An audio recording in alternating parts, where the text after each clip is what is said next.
it's all your own ethics and morals, like Yeah, if you, it's that whole thing. It's like, how many people have time and money?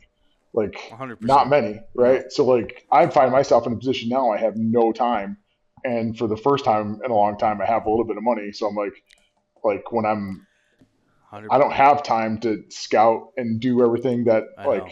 but if you judge me for that, you have to judge my 47 years, my 36 Yeah. years of bow hunting before that, that all has to be in that, like in that same pot, I used to be So so like adamant that if I was gonna take an animal, it would be an animal that I scouted and I hung a stand. Like I wouldn't want to yeah, hunt out of yeah, a yeah, stand and someone else hung. Like I wouldn't do it. Then yeah, finally, it was just like, why? Why won't you do that? I started thinking to myself, I'm like, what is that? I'm like, what are you trying to? What's the reason for that? And don't get me wrong, I still like to do if I have the time and the right circumstance, do the whole process myself, and I still do. But it's like, what is wrong with just going and having a good experience with someone else facilitated for you because you don't have the time, otherwise you wouldn't have it. Period. So it's like, right, okay, like right. that's I fine think, too. yeah, it's always easy to like stand back and judge one instance of like, oh, I would never do it that way. Right, Well, you haven't like 100%. I can say that I've sat hundreds of hours in a tree stand without seeing a thing. Does that mean I paid my dues? Yeah, Like I would, and I also draw the line. Like I'm not like I can't. I'm in Texas. I wouldn't like. I don't want to go kill deer behind the high fence. But like yeah, if that guy does, who cares? right. But that's the whole thing. Is like when at the end of the day, you have to live with yourself and like what decisions you're making, and that's the Yep. only person you have to answer to. And if you are standing outside that ring and judging me for whatever you're judging me for, like you don't know the whole story.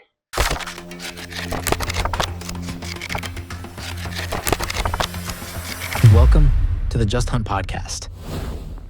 All right, everybody, welcome to the Just Hunt podcast, episode 35. And we have Jason Ellsworth, and we're going to talk, I would say, lifestyle a little bit, and a little bit, definitely a lot of cooking, and just kind of your experiences, because I think you have a cool perspective, because it sounds like you've been kind of all over and with many different crowds and got to see all walks of life in the outdoor and cooking type type world. So Yeah. welcome to the podcast. Thanks for coming on. Thank you so much for having me. You guys are awesome, and yeah, it's been a wild ride. When I got home from the service, I was 21 and started working in bars and restaurants right away. So I kind of did that for my entire life. I'm 48 now, so until 5 years ago. So I have this, but the entire time I've been hunting and fishing. It was just how we grew up. That was just a thing for us. And somewhere along the line, right when I was pretty young, I was invited to hunting camp with my grandfather and uncles and stuff like that, which stopped them from going to the bars. And they were pretty bummed about like having to cook for themselves. And I realized I was the problem and I could be the cure as well at the same time. So I was like, I can cook. And they're like, really? And there's a little old Weber in the back, and I started cooking hot dogs and hamburgers at 12 years old, and realized that if you're earning your keep and pulling your weight, you get invited back to hunting camp. Yeah. Yeah. So that math has pretty much stuck with me my whole life, and transitioned into me doing it professionally. So about 5 years ago, I was in the bar restaurant business and watching bars and restaurants close, and it was just so heavy because of the COVID, and like Hmm. watching like my buddies, like old New York bars, like fifth generation bars, close because of of the the pandemic. And it just dawned on me. I was like, this isn't the future I want anymore. And like I told my wife, I was laying in bed, I'm like, I just can't do this anymore. I was drinking way too much. I was like 340 pounds. I'm like not hunting the way I want to hunt anymore. I'm not living the life I want to live anymore. So that night I decided to quit drinking and quit my job at the same time. And that was 5 years ago.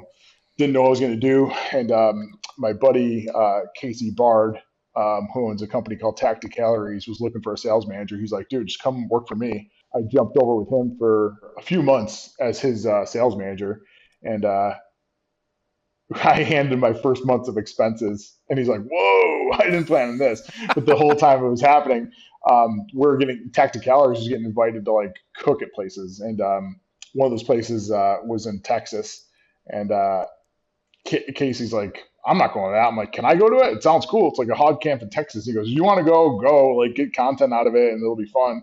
And I went and it, at the time I didn't know it, like that would be a life altering event. I was there for 4 or 5 days and there was this camera crew. These guys are like walking around with cameras on. They're sick, crispy boots. I'm like, who are these guys? And just kind of like stayed out of their way the whole time.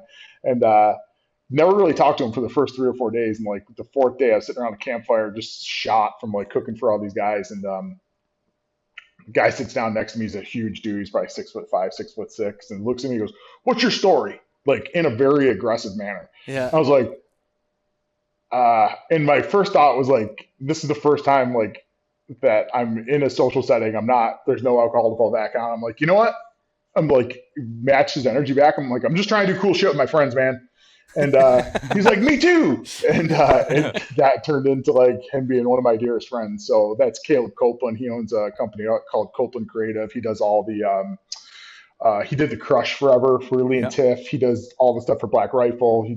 And this guy just plugged me in everywhere there was to be plugged in, which is awesome.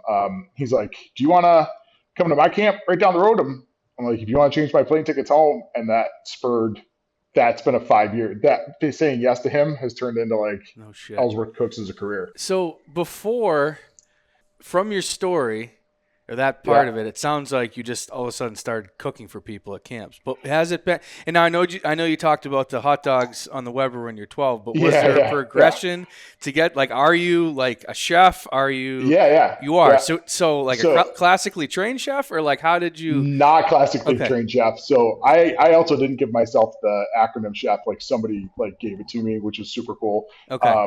Which I was hesitant about ever calling myself chef. Yeah. That's where Ellsworth Cooks came from. But one of my really good friends, so I worked in the bar and restaurant industry for 20 some odd years, and like at the last 15 of that I was working in the beer industry and doing all kinds of like wild game dinners for breweries all over New York State, working with so I was a sales manager for that company, but like my specialty was events, and I did we would do wild game dinners with like Anderson Valley Brewing Company, where they would brew beers to be served with wild game, and we'd have like accounts get on board with that, and it was wild. So I worked with these incredible chefs, like actually pairing like the notes in a beer to like the wild game we were eating, which is wild. And I didn't I knew I had this is me to have my own back. I knew I had a pretty good palate all the time, and where I could actually discern flavors in beer that would be paired well with food. And that just turned into like this love of like serving people, where I understood that to serve is to love, and like taking care of people was like one of my greatest joys. And that word chef, which means chief, the greatest way I can explain it is my dad wasn't a classic welder, but he could weld, and the idea is can you do it or can't you? You can get a certificate in welding that says you're a welder, or you can weld, and sure. Yeah. It's and it's the idea of being when the chef that I have a ton of respect for, and one of my dearest friends, we were on a podcast together, and it was like me holding back on the word chef. I kept on holding back on it, and he said, he's like, "Do you write your own recipes?" I'm like, "Yeah." And he goes, "Do you do all the budget analysis for the camps?" I'm like, "Yeah." And he goes, "Are you in control of the kitchen?" I'm like, "Yes." He goes, "Guess what, pal? You're a chef." So it was a pretty cool thing. He's one of the best chefs in New York that he gave that to me. And he gave that to me along with a pretty awesome knife. And it's been, so it's, I feel it, man. You can't fake the feeling. So were you always interested in cooking throughout? Did you just gain experience from doing it from a young age, or was there a period before? I mean, you said the last 15 years, but when you were in your early 20s, were you doing a lot of? I'm just curious how that happens. Oh, because yes. Because I like to cook, but I wouldn't say that it's a passion of mine. And I like to cook because I think mostly I like to eat. That's well, if I want to eat this and it's going to taste good, I have to cook it. So, but I don't know if it goes much past that. So I'm trying to understand kind of how that progressed for you to get to the point where you're at. So it's always weird what we tie our self-worth to. and mine is like having a job, working, right? So like, um, me having a job and having a place at these camps has been like the most important thing. And my passion is like showing people a different way to do things Yeah. and like changing their mind about what they're eating and consuming. Mm-hmm. Which I've been doing it the whole time. I just didn't realize I was doing it. But like I was at a elk camp last year, and this guy owns, I don't know, freaking 100,000 acres in Montana. It's killed thousands of elk. Like he's not a rich man, he's a rancher, but we were butchering an elk together, and I was like, "Oh, are you going to take those hanger steaks out of it?" And he goes, "What?" And he was like, "Of course I'm going to take hanger steaks out." I'm like, and he like starts reaching up for the tenderloin. So I was like, "No, the hanger steaks, they're like above the diaphragm." He's like, "What?" And I pulled him out, and it's like two chunks of meat that are the size of whitetail tenderloins. Yeah. And he goes, "I've butchered, I don't know how many elk. I don't know how many I've eaten. I've never seen anybody pull those out." And I was like, "Oh, well, this is going to change your mind." We cooked them with eggs later on that day. He's like, this guy's in his Yeah. mid 70s. He's like, "I'm never going to leave those in the elk again." And it was just, I love that interaction. I love the idea of like showing people. I'm a huge fan of like, I won't believe anything disparaging about a food until I try it myself. Like I grew up in Naples, New York, and lake trout are like the most frowned upon fish of all time. And we started catching them and like monkeying around with them, and like a 22 to 26-inch lake trout that isn't frozen, that's cooked fresh in a cast iron over charcoal with eggs, is like the greatest thing in the world. It's like one of my favorite fisherman breakfasts. And it's like, if you would have listened to every old guy before I did that, you would have never ate that. You would have like just punched me in the mouth, walk away. I'm never going to eat this thing. So I have this like rule of thumb, less like, there's and a you think lot about those a old, lot of people. There's a lot of that, huh? Lock themselves. Like a in. lot of that stuff. I just it's one of the strange. guys from Leupold. He was this is one of the greatest like things I've heard in a long time. He's like, "You know how everybody taps their fingers on a scope to like get it to reset?" He goes, "That's because your grandfather had a shitty scope." He's like, "But every single one of us still does it. Like when you're dialing in, you're capping, it's because those old springs were made out of whatever, and you had to get them to set." He goes, "That's the biggest traditional mistake that like he knows of." And I just wrapped it up into my own head. I'm like, the guys that like, if I judged every piece of venison by the first one I ever had, like the one my grandfather gave me, it was freaking well done and covered in mustard. I would never eat that shit again but those guys like that, my grandfather wasn't a cook. My grandmother did all the cooking. So like all of a sudden you're judging today's wild game, snow geese, hogs, lake trout, all these things by like somebody else's math on it until you try it yourself. Like, I remember going to turkey camp one time, and it was my grandfather's friend, and he gave us this like mystery meat that he had fried up. It was kind of greasy. And he's like, "What do you think of that?" I'm like, "Oh, it was okay." I was like, "What was it?" He goes, "I killed a porcupine. I knocked it off the tree earlier."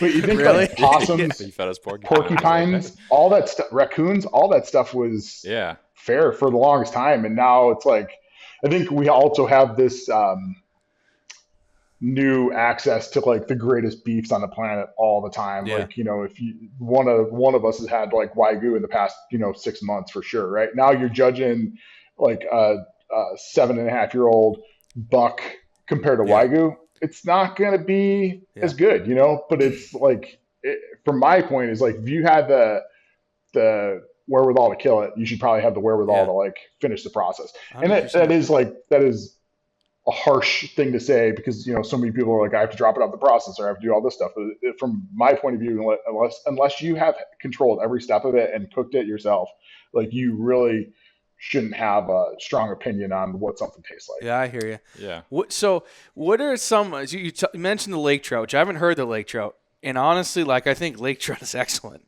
I always have. I love lake trout. It's great. Yeah. Actually, it's, I don't know, one of my favorite trouts, I would say for sure. Yeah. I want another one that it blows my mind is the guys down south that say hogs are terrible. I have no idea where I shot, I've been down there 2 or 3 times and shot a pile of hogs, and I'm like, I'm going to eat it. And they're like, "Oh, yeah, I have to take it all." I'm like, and so I was like, super apprehensive, and I'm like, this is phenomenal. Like, what do you guys? Yeah. He's like, oh, we Yeah. don't eat those. You throw them away. And I'm like, I don't get it. I Now, know I didn't exactly shoot why. a giant boar, so I'll say that. So I haven't experienced that, but I don't. Where is that coming from? I think, well, this could go bad for me, but I've seen it enough where there's enough animals that are nuisance animals Yeah. that it's easier to say they're a nuisance animal, they're no good to eat. You see it with snow geese, like things that aoudad, right? They're like, oh, just usually that stems from uh, a bunch of guides that are like, I don't want, like when the hogs down here, like they're laying down, how did you kill yours?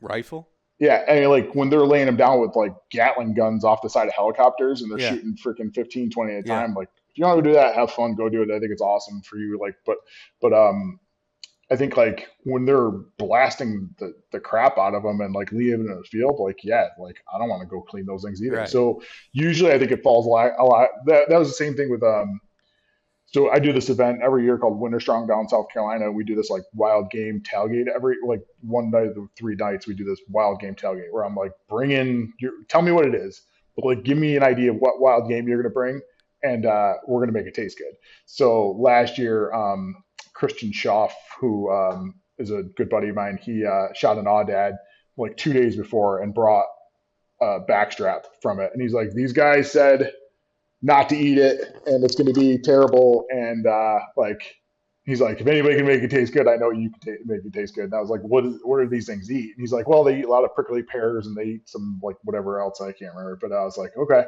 They're like a goat, right? Yeah, but this thing, they get old. They like, I think that one was like 10 years old or 11 years old. So like I'll get into that in a second too. But he gave it to me. The meat looked red, good red meat. Yeah. Looked like it was handled properly. So I, cut all the fat off it, like got all the stringy tendons off the backstrap, like tried to pull, like, you kill like a 3.5-year-old doe, 2.5-year-old doe, like you slice the backstrap thin enough, you just pretty much pull it apart, right? It's not too much to it. So I tried pulling that thing apart. I was like, I'm pretty strong. And I was like, oh my gosh, this thing's tough. Like right off the bat, I'm like, I better cut this thin. So I cut it real thin and marinated it in pineapple juice, jalapenos, and I can't remember what else. But just like thinking what that would taste like, and how to make this thing taste good. So there's, I don't know, maybe an 8-pound backstrap out of that thing, and there's probably 60 people standing around us, and I'm just like sliced it super thin and fed it to people and like asked like everybody what they thought. Like, what do you think of this? What do you think of this? I'm like, that's amazing. What is it? Like, and nobody could believe it was aoudad. And then like every guy I've talked to since then, that me cooking that aoudad for those guys who are like all like top tier military guys, Olympic athletes, like, so Winter Strong. Have you guys heard of Winter Strong before? Winter? No, I haven't. Winter Strong. It's like Sorinex Outdoors, like started it a bunch of years ago, and they like the founder said if a plane crashed in the wilderness, these would be the 100 guys to reset society. And the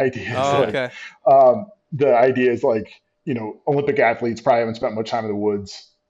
Top tier operators probably haven't spent much time in the gym, and hunters probably haven't done either of those two things. So it's putting those 3 guys together at a camp for 3 days and like sharing experiences. So it's wild. So I'm cooking this stuff and like handing it to these guys who are just cavemen, and they're eating it. It's like, this is amazing. And like to have it be aoudad was like, what? That's aoudad? And because everything went back to that traditional mistake of these things taste absolutely terrible and you can't eat them. Yeah. I'm here to tell you it's different. And I also think like with the wild hogs, like it is one of those things where I know in certain times of year they're covered in lice and people don't want to touch them. I get it. But Jesse Griffiths, who's one of the best, wild game chefs on the planet, here in Austin, he wrote a whole book on those hogs, and like for him to do that and like teach everybody how to do it, like kind of discredits every backcountry redneck that says you can't do it. I mean, every way I cooked it, it was good. Yeah. Like it's not even thing. like one of these things where you're like, oh, you got to be careful. But if you do it right, it's like everything was good. I was like, I don't understand what you guys are talking about. What's that old adage? Like, never take advice from somebody you wouldn't like take criticism for, or that whole thing is like, if I'm staring at a guy that like is got a big old wad of dip in his mouth and drinking whatever domestic beer, I'm not literally listening to him on like the finer points of cooking. Right. You know, but that guy's sure as shit has a lot of opinions on how to cook something. I think one I've been guilty of, and I don't know that it's necessary. I think some people say it, but is like black bear.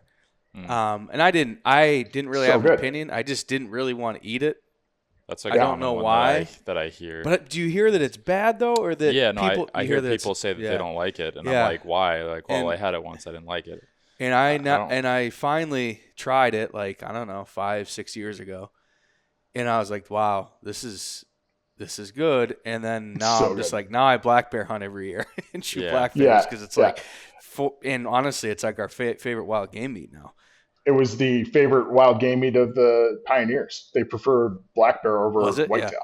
They use whitetail for the leather and black bear for food. Yeah, black bear venison I've heard of that. Like was the preferred venison compared to whitetail. Yeah, I'm not surprised. Like I think, and I don't know. You can probably speak to it too, but I feel like whenever you have a game that the fat is, I don't know how to put this, it's not good, and you want to remove it. Yeah. Whereas versus a meat or an animal where it's okay and enhances the flavor to have that fat in. I feel like when you have to remove it and it's super lean, you're at a disadvantage, I guess, to begin with. Where if the stuff with, that is fat, intermuscular fat, or even just, just straight like a fat cap, you can just do so much more with it. I think the only downside in my mind is bear is like, and I wanted to ask you about this, is the internal cooking temperature of bear. Yeah. Where is like the heard a lot of stuff about this. Where are we at now? Like, what do we have to be at for temperature? You got to cook it forever at like above 155. Like if you're worried about trick, which you should be worried about trick with any like predator animals. Yeah. Like, that's mountain lion, bears, whatever else you're going to consume that's consuming other animals, you need to make sure that is jacking up like the temperature. So my buddy Brett Batten is a pretty amazing bear cook and like renders the fat, does the whole thing. Like, but he sous vide it. So if you do like so he can serve bear medium rare if you sous vide it for a certain amount of time at a certain temperature. Right. Okay. And you like he's written a bunch of stuff for like bear hunting magazine and like that recipes. If you just look up like bear sous vide, like his name's gonna come up. But he kind of like pioneered that stuff. So he'll do it medium rare. Yeah. Yeah, but he's sous vide it, so it's I understand. I get it. And it's I know it has to be at that temperature held at a certain amount of time. Right. So I think he's doing it. I think he's doing it for like 10 hours at that time. Oh, it's 10 hours? Okay. Yeah, he's doing it forever, but he's also eating bear medium rare. Which is probably amazing, honestly. It's probably – have you had it like that? No, not like that. No, I did trade him a ton of walleye for a bunch of bear, and he told me to sous vide it, and I just didn't wait, and I cooked it in the frying pan and ate it. The other thing I've been doing is like him rendering down the fat. And I love to cook with that stuff now. I use it more than like kind of anything, honestly. That's all I use to cook in is animal fat now. So I've been doing carnivore diet I did it for almost a year. And then I ran into some macadamia nut chocolate chip cookies and fell off the wagon pretty hard. And that led to like a 3-month sugar binge that I'm just now getting back out of. So. How was that? But I was like, I better do something to get in shape for elk season Thursday. Yeah. So what is the things in my mind? So, and we'll talk about this. A cut of venison that I can't seem to find myself to like. I'm sure there's different ways to cook it, but at face value, and this everybody gives me crap for this, but I think there's a lot of people that agree with me. Is those inner tenderloins? Because they get that stink out and that gamey. I don't know what it is, but I think they have a funny taste to them. Yeah, it's because they're sitting on the guts. If you don't do a good job gutting it, if like you get guts or piss on that, they're gonna have an off flavor. So I know that's for sure, right?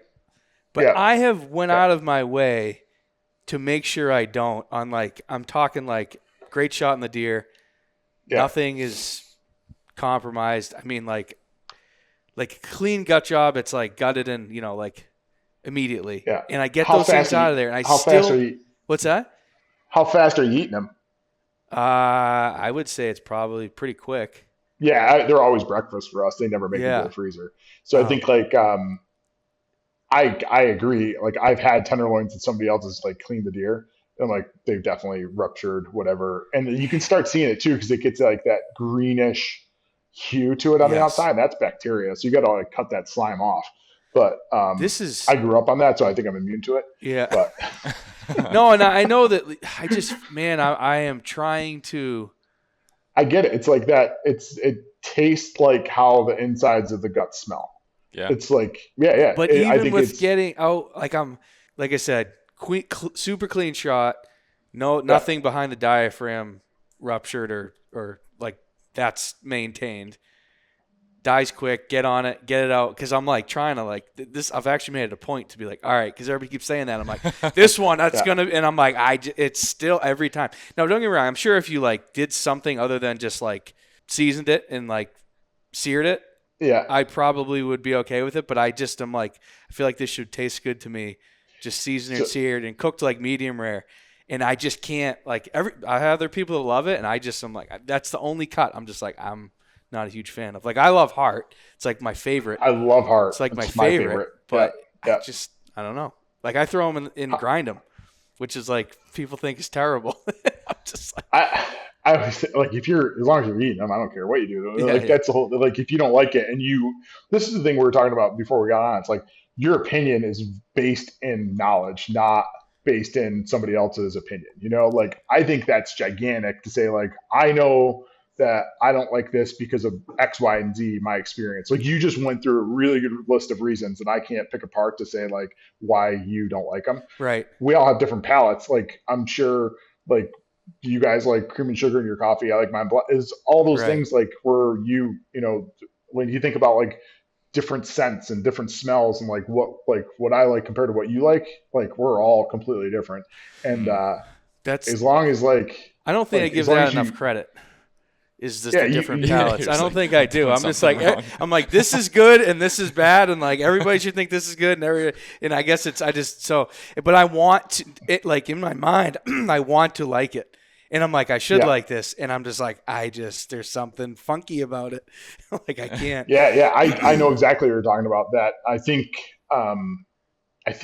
when we're talking about it, there's a couple factors that would make things taste bad if like you rupture the guts Sure, or like yeah. the pis sac is popped over it Yeah. or whatever it is.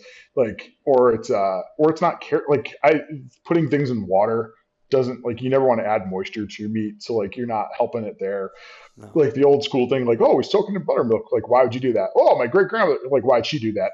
I have no idea. I mean, it's probably because buttermilk was sterile back in the 40s. Like, who knows what it was, like, why anybody did anything. But if you ask people, like, why they do things, it's like, goes back to that traditional mistake. I'm like, well, I don't know. It's the way my great grandfather always did it. Like, why did he do it? Well, he didn't have refrigeration. Well, Right. that's a different, like, Yeah. So I think it is one of those things where as long as you have your own reasoning and opinion about it, like, how can anybody tell you you're wrong? Yeah, I want to, and I'm like, what am I missing here? I guess is my thing, and then I don't know. Yeah. Maybe it's just me. Maybe I can tell you how I do them. I like make sure that there's none of that. I take that membrane off. I pull that membrane off. Yeah. And I try to get any of that brown stuff off. That's like basically they sit right on the guts. Yeah. That's where you're getting. There's not much membrane between the No. guts and that stuff. So it's like they sit on that, and they're not a used muscle. That's why they're so tender. But that's the same thing with like fillet. I don't like fillet at all. People love fillet. Like fillet is my least favorite cut of steak, and that is tenderloins and deer. Yeah. And like I think fillet has that flavor in it. Like, Do you? Like yeah, I Yeah. taste that flavor, that gutty flavor. That's in fillet. I don't like that at all. Actually, especially now that you're like saying I've that, noticed that. that before, does too. make Yeah. sense. Now I'm like if you talk to me about my favorite cut of meat, it's a strip steak because I like how chewy it is. I like how it like has a beefy flavor, Mhm. and I like that it's like not super crazy over the top fatty. So Yeah. I think like people would argue ribeye or whatever else, but like yeah. To your I have my reasons. to your point about you don't care what he does with it as long as he eats it. I think like that's the whole Yeah. point, right? Like Oh yeah. whatever Yeah. whatever tastes good to you, we're all different, as long as like finding as many uses as you can for the most parts of an animal, like you're talking about heart or people eating liver or grinding it in with their putting it in with their grind thing, like just using as much of it as you possibly can. It like horrifies me to think about how many turkey legs I would just like breast turkeys out and toss them in, because I always heard from like my grandfather, people who taught me on a turkey hunt, that the legs were no good, so I just never tried it, and didn't take the time to educate myself or figure out how to make them good. And then all of us, I got Ranella's one of his cookbooks, and made this Mexican soup with them. You put it in the slow cooker for like 8-10 hours, like one of these. Exactly. And I think those guys have changed how people consume wild game now. I think that's the coolest thing about what Meat Eater's done, is like they've shown people up close and personal how to like consume stuff. Well, I mean, obviously you got to take there's all those pin bones and stuff in the legs of birds that you got to pull out, but afterwards I'm like, I just doubled the amount of meat that I got out of this bird. Right.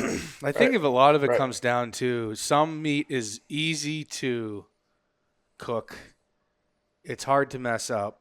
And then it kind of goes down the line of, you get to stuff that's like, you can make this delicious, but it's going to take some work and some preparation. You know, I think so that stuff down at the bottom, that's where people start to discard and discount, I think. That's a zone I love to live in, because I love changing people's mind about it. Yeah. You know, like when like I was telling you with that guy for the elk story, like that changes. That guy was like, I'll never I'll never do gutless method on an elk again, because those are worth it to get out of there. But it's like, it's like so many of those things that are like, that change people's minds, like heart, for instance. You know, I can tell you 20 years ago, the first time I like was with another guy, and he's like, I shot a buck on his property. He goes, "You gonna eat that heart?" It's like, "Nope." And he goes, "You ever had it?" I'm like, "Yep. I had it pickled, and I had it freaking baked, and it was gross, and I hated it. It's super livery, and I'm sure it was overcooked." And that was like my own story of like my own traditional mistakes. I'm like, that thing tastes crappy. And this is like 8:30 in the morning. He pulls out a beer and hands it to me. He goes, "Well, this will be the last one you throw away." I'm like, "All right." And then we went into his house, and I'm now 3 beers deep at like 10 o'clock in the morning. And he's doing this like thing on the heart. He's like unrolling it and pulling all the like this white stuff out. And he's telling me about it, but I'm half listening. I'm being polite at this point, because like the guy let me kill a buck on his property, and I'm being super polite, and I can't wait to get out of there. And like it's I'm like, all right, and he like puts this plate of peppers, onions, eggs, and heart in front of me. And I'm like, it was like akin to like when you're at like your grandma's house, and like she was feeding you some like thing that nobody had eaten in like, 40 years before then. It's like, what is this? I'm like, how do I get, it was like when I was 6 and someone gave me Brussels sprouts. I'm like, how do I get out of this? Like, it ain't happening. I'm going to eat it. So it was like, I took like, got a pepper, got an egg, got some onions, and like finally got a piece of heart, and I ate it. I'm like waiting like in my head for it to be bad. I'm like, that doesn't taste bad. Maybe I just got a really good piece, and like did it again. And like all of a sudden by the end of it, I'm looking over, and Chuck, who the guy like who's letting me hunt his property, is like, "Last one you're going to give away." I'm like, "You weren't kidding." Now, I mean, like 20 years later, I carry Ziploc bags in my hunting pack to make sure that heart doesn't get left in the woods. I tell that story the same way that he told it to me. I'm like, you gonna eat your heart? And I can't tell you how many people are like, "No shot." I'm like, "This will be the last one you give away." And that's been true for 20 some odd years now. It is was it you last year that just tossed one in the bottom of your pack because you didn't have a bag? Yeah, 100%. I'll get my pack. I don't care. I'm not leaving that in the woods. No chance. Like it's just, it's literally like, it might be my favorite cut. And it's, to me, I eat it like pretty quick too. So it's like part of like the celebration of the kill is like, it's a ritual. Yeah. If I can go back to camp or back to wherever and like eat that night or the next day, like it's getting eaten. So it's how you doing it? What do you do to yours? Just literally, I slice it into I don't unroll it. I just slice it like you're slicing steaks, across the grain, and then I just try to take out any of the white, whatever. Like I said, the ventricles, fat, in the fat, this fat on the exterior. There's not much. There's really no fat in the interior, and then just like salt, and then I cook it in butter or beef tallow or bear tallow on a cast iron and just like, Yep. I like it pretty rare, honestly. Like Me pretty too. rare. Me too. Like, me I too. get like, I'm like, that's good. I don't even want to risk it going past like, Oh, dude, I to sear medium. it. I So. sear it as fast as I can and pull it out as fast as I can. Yeah. So, and I mean, it's, I think it's excellent like that. The one thing I did do this with finally, and I just have been getting rid of them for a long time, but the last buck I killed was I kept the liver, and man, I wanted to like that, and I got to try more stuff, but I ended up just grinding most of it up with the ground stuff. But I wasn't a huge fan. So, have you cooked a lot of liver and been successful with that? Do you have a way of doing that? I have a new way of doing it that I'll never not take a liver out now as well. Really? So, it is one of those things where you gotta do some work to it, but it's totally worth it. Like, have you guys ever eat liverwurst at all? Like sausage? Yeah. I've heard of it. I don't, maybe, yeah. Get your hands on some liverwurst. Like, this is one of those things. My grandmother's English. She used to feed it to his kids, me and the dogs when we were kids, and like, this is gross. Like, I hate this. And when I was 21, one of the cool formative years when I started first working in the bars and restaurants, the guy I was working for, Jimmy Mack, brought me to his favorite like German restaurant. It's called Swan Market. It's in Rochester, New York. It's still there. It's been going since like 1920, and like it's where I learned how to make sausage. It's where I learned how to make, Gunther, who is the second owner, is probably in his early 90s now, still golfs every day. You go in there and he's throwing you some kind of like elk salami or whatever it is like that he's made. It's just awesome. But he taught me a ton over the years, and they had liverwurst on a sausage plate. Like, we call them charcuteries now, but they're called sausage plates. So like, I was like, ugh. And someone like kind of put it on a piece of rye bread with mustard and handed it to me. And I was like, one of those things where I'm like, oh, and it's phenomenal. So, a bunch of years later, actually Chuck, last year we were in Swan Market together right around Christmas time, and he handed me a roll of deer liverwurst, and it was phenomenal. He said he dropped off, I think, 6 livers and made like 10 pounds of liverwurst. So like that is, you're mixing it with pork and you're doing a fine grind on it. Like you're doing there's some math to it. And there's a little bit of like work to it, but I'll tell you what, like, you hold on to your livers from whitetail season. Like if you shoot 5 or 6 deer or whatever, you take those livers right around the end of the season. If you're going to make sausage or whatever, grind those up with pork fat and pork muscle. And, there's just Google a recipe. I'm sure you can find it. But I'll tell you what, do with beef fat? I'm sure. Yeah. I'm sure it's called something else. I'm sure it's like, there's like all different kinds of liverwurst, but like, I'm sure it's called something else, but you could totally do it with that. And then smoke it, and you got yourself a whole other, it's just so much fun bringing that stuff out, like for holiday parties and stuff like that. It's like, what is this? I'm like, oh, that's deer liver. It's venison liverwurst that I made, it's like all those things that take a little bit of work. I always we make like 300 pounds of sausage every year. Yeah. That's just a day of making sausage for the year. So like, it is a ton of work, but it is like, you're right. It's like a labor of love. And then you pull that stuff out, or you give it away as gifts or anything like that. That means so much more. Like, what do you give another guy? Like, right? Like, I don't want you to give me a knife, and I don't want you to give what do you give another guy? You hand another guy sausage, or something that you made.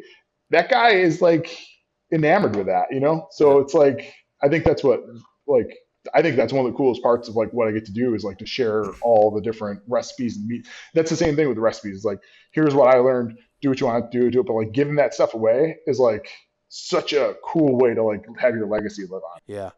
How about sea ducks? Have you cooked sea ducks?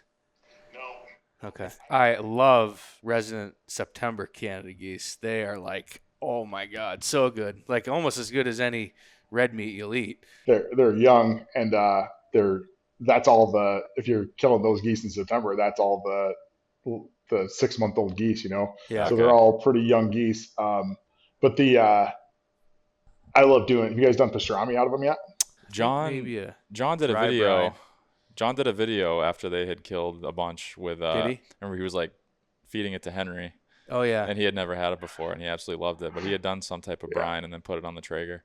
Well, so the interesting thing I think about those, particularly the September Canada, is that like literally like tastes like a venison or beef steak. Like is the people with alpha gal, or the Lone Star tick virus. They can eat that, and it's like a Oh, no kidding. yeah, Really? they I can didn't eat know it, that. and it's actually Really? yep, they can eat it, and so we know a couple people that had it, and they like wanted September geese because it's like they can eat that could be red their meat beef. again, but because it's from a bird, that's not the same type of protein, I guess. So they can actually eat Dude, it. That's what I super heard. So awesome. don't take my word for it, but that's what Listen, I it's think out they in were the eating it. Bro. atmosphere now. You ask me what temperature cook bear at. If anybody gets tricked, it's my fault. So like, listen. What was that? 135 for 10 minutes. Got it. No, 155. Yeah, I can't wait to tell the next guy I come across that has that freaking rare tick disease. Like, you can eat Canadian goose. Yeah, it's 100% perfect. I heard it once. So Yeah, no, that's so good. that guy But died. the sea ducks are a red meat too, like any waterfowl. But they eat a lot of fish, and they definitely have a fishy. I can't say that I like it, although I'm open to trying different stuff. But I think it's almost like a thing in your brain where you're like, I'm eating a red meat, but it's a fish. It's like they don't. It doesn't taste the way your you brain's think it would like taste. something's wrong. Like this is not So supposed to. I would definitely do, like, my brain immediately goes, I'm going to do something like Chinese food with it. I would do like because they use a ton of fish sauce with red meat in Chinese Okay, food. yeah. So it's like if you did like a sesame beef with sea duck, I bet you'd be awesome. So something like that. And that's my brain just like, all right, if it's got a fish characteristic to it, like what else has that red meat? Yeah. But I think like a Chinese food. If you did like I bet you if you killed a bunch and did like a cornstarch outer layer and did it in like a fish sauce, uzu sauce, I bet you'd be awesome. Scallions over rice. That's cool, man. Wheels are turning. Yeah. That's cool. Yeah, because I don't like to shoot them because I don't want to eat them. Well, now shoot a few and try them out and let me know how it goes. Yeah, man, that's. But I think there's always like something where we have the entire world in our hand right now. Like you can figure out like, all right, this characteristic is this characteristic. How do I make this taste good? Because I guarantee there's a way. That's where like I was talking to Michael Hunter, who he is. He owns Antler in Canada. He's like an amazing chef.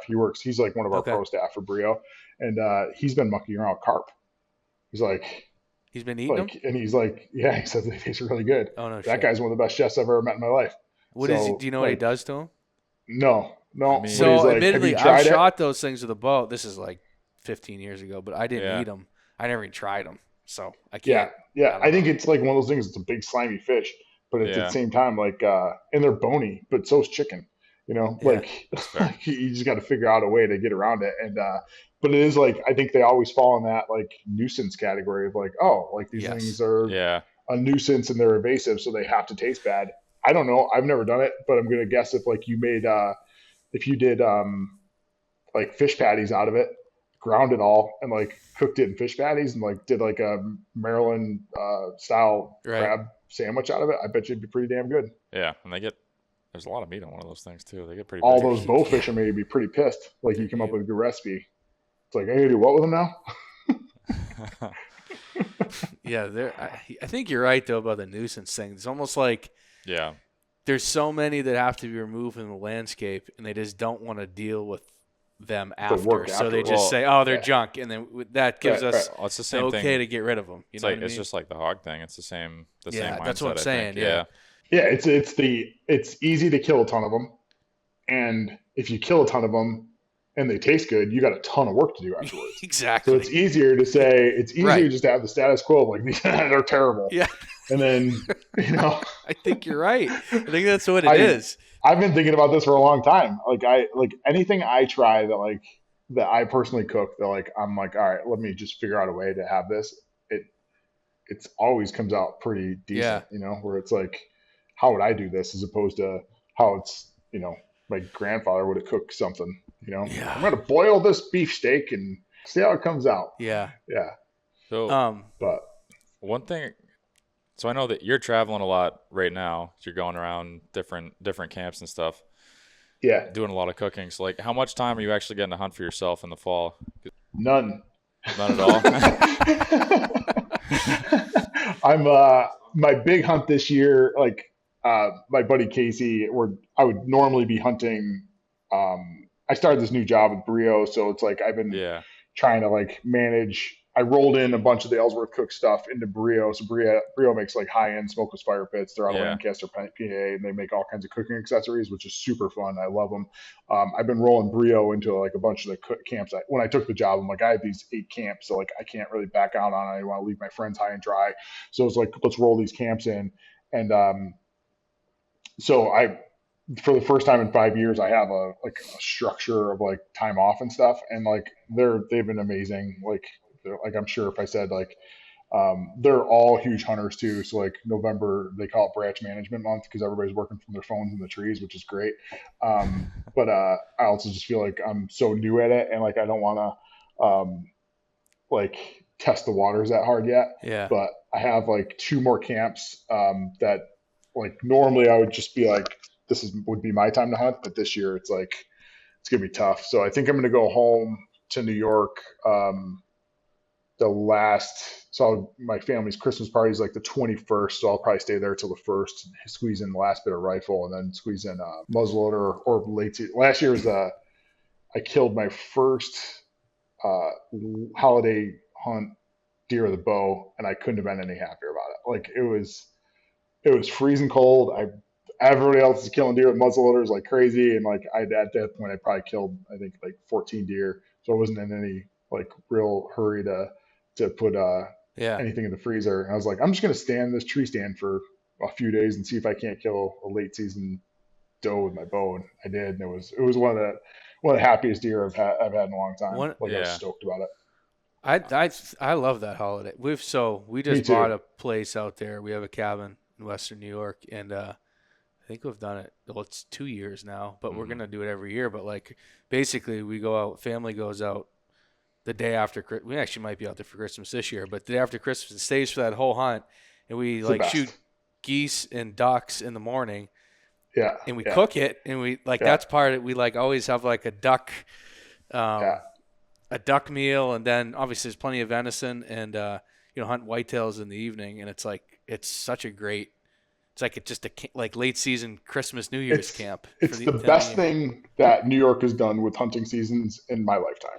Yeah. Because everybody's home, the economy still benefits from it. Because like before, like you buy something for somebody for Christmas and they couldn't use it till next year. Yeah. So like now the economy benefits from actual like Christmas gifts being bought for hunting season, and then I just love that everybody's together. And it goes back to when I was a kid. Like when I was a kid, if someone shot a deer, it was like a family event. Like holy cow, that's awesome. Like nobody was looking like, oh, I could have. Nobody cared if it was a 6 point. I freaking like if you shot a fawn, it was going on the board and you're gonna get made fun of. But like nobody really like anything that like there's always like shit talking, but there was never anything like nobody's ever judging you about what you shot, and it was awesome. And there'd be 10 of us that got together, and we'd always like help take care of each other's deer, and it was just the best. Like in like that barn with the wood stove going and a few deer hanging was some of the best times of my life. Oh yeah. That I'll never like. You can't recapture them. I would feel like I want to cry right now because like that was some of the best family times you could ever have. Yeah. I look at those things. I was watching one of the Meat Eater shows last night, and it was with Rogan hunting in Wisconsin. They were shooting does on Doug Duran's place. Yeah. And they're all standing in the kitchen just woofing down food, and like that each other was making. And I'm like, it was such a cool moment to think like Joe Rogan, probably the most popular guy on the planet now or whatever, is like in this farmer's kitchen woofing down, venison that he just shot that day, and like couldn't be any more excited about it.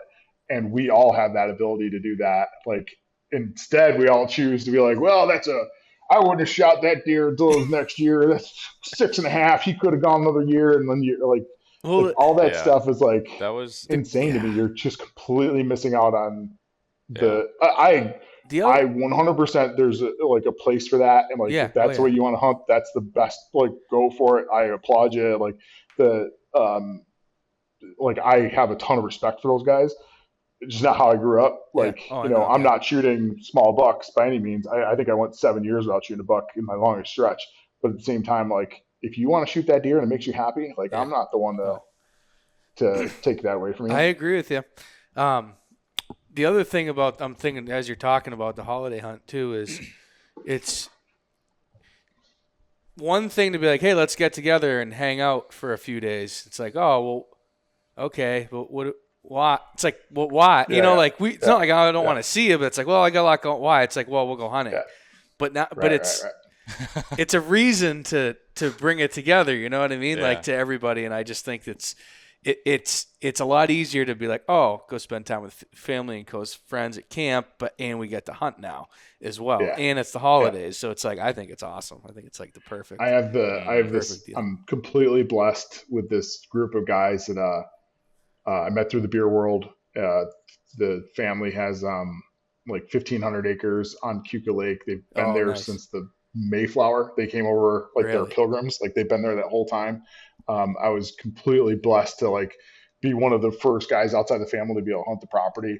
And I don't know, probably it was probably 3 years it took me for Emily to bow hunt it by myself, because I was always had to be with like one of the people, and like, they finally trust me enough to say you could bow hunt here. And that first, like, they have a real doe problem, because it's that property is a microcosm. It's 1,500 acres. There's that same generational mistake of those guys never killed does forever, because like there's a generation that exists on that property now that like if you said you saw a doe in the 30s, you're a liar. That guy's voice is still echoing through all of those woods, you know, like that. So my buddy's dad's generation were all in their 70s, 80s now, didn't kill does for, I don't know, 40 years, right? But they'd all have they have the Christmas trees in the barn of all the like 4-point basket racks, you know, like that. So long story short, they brought me in to kill doe specifically, which I'm a doe killing freak. I love it. You should come to Doe Fest. Because I'm just looking at sausages and all the good things I'm going to make out of it. And that first year they let me bow hunt by myself, and I was just so excited because it's just pristine and it's like untouched, and it's just an amazing thing. And I killed a doe pretty fast, and I was dragging it back to the barn, and the father, like my buddy's dad, who's in the 70s now, he's like, "Whoa, you killed that with that bow and arrow! Holy cow!" Like this is a new, this was like sorcery to him. Like he didn't think, you know, like what he didn't understand that like you can kill a deer with a bow and arrow. So he's like, "Oh my gosh, I got something for you." And he runs back into the family museum. That's how long that property's been on there. That they started an arrowhead collection from like inception, right? So goes back to like whatever is 18 whatever. And they're all like on this board of like arrowheads and who found them, when they were found. So he came out and handed me an arrowhead, and he goes, "You're probably the first guy to kill a deer with a bow and arrow on this property since the guy carried this." That's so that's pretty cool. That arrowhead's been with me. That's the only thing that's in my pack nonstop. That's pretty cool. Is that arrowhead. Oh, you know, I just think it's such a cool thing to be able to carry that part of it everywhere, you know? But yeah, that is and when our camp like is, there's a Wall Street Journal guy, there's a Connecticut guy, there's like a ecom guy. And it's like all of us all like are on this property together for that 1 week of the year together. Yeah. And it's like my favorite week of the year. It's like, what'd you bring to cook? Like, oh, I brought this like nut feta beer called pork. And like, we're just eating like you leave there with gout for sure. Like it's the coolest week of food and like camaraderie that there is, you know? So it's, I love it. I can't wait to get back. That's the one hunt I won't miss out on. Yeah. So that happens. It's cool, and I think there's going to be a lot of tradition built around that hunt, even though it's not that old. Yeah, what is it, 5-6 years old now? Yeah, if that. Right? Something like that. I don't even know if it's. Yeah. I think it. Well, what's it been? I think it's only like. It's got to be like 5 years, I bet. 5, yeah, maybe. So I don't know, something like that. It's not very long. I know that for sure. It's my favorite thing. This is funny, but that was one of the thing that tipped me over the edge for buying land in New York was a holiday hunt. I was like on it, and I'm like, it's after the season's closed here. It's like it's the perfect time, and I was like, that was hopefully I don't take. And I heard that like it could potentially there was some conflict with snowmobiles in some parts of the state where they. Well, good news, there's no snow anymore, so they don't have to worry about it. Right, and I think that was like it was almost like they could. I don't know if that's still like a viable thing, but it was almost like each county or town, whatever, could like decide whether they wanted it or not.